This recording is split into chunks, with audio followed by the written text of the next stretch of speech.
જૂનાગઢના સાંસદ રાજેશભાઈ ચુડાસમાની ત્રીજી વખત હેટ્રિક।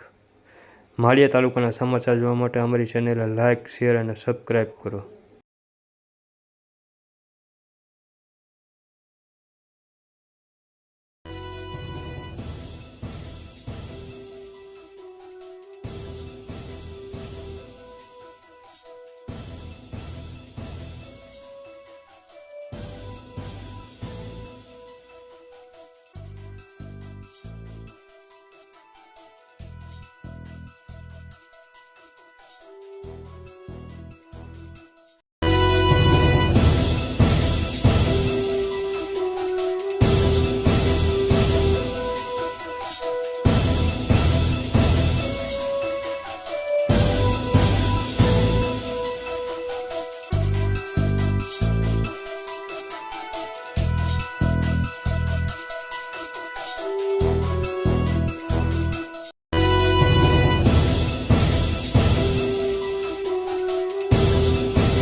ખાસ કરીને ત્રીજી વખત આ વિસ્તારની જનતાએ મારા પર વિશ્વાસ મૂકી અને આ વિસ્તારમાંથી ખૂબ મોટી લીડથી મને વિજય અપાવ્યો છે। ત્યારે જૂનાગઢ અને ગીર સોમનાથની જનતા, તમામ મતદારો, તમામ ભારતીય જનતા પાર્ટીના કાર્યકર્તાઓ અને આગેવાનોનો ખૂબ ખૂબ આભાર માનું છું કે જેમણે ત્રીજી વખત મારા પર વિશ્વાસ મૂકી અને મને વિજય અપાવ્યો છે।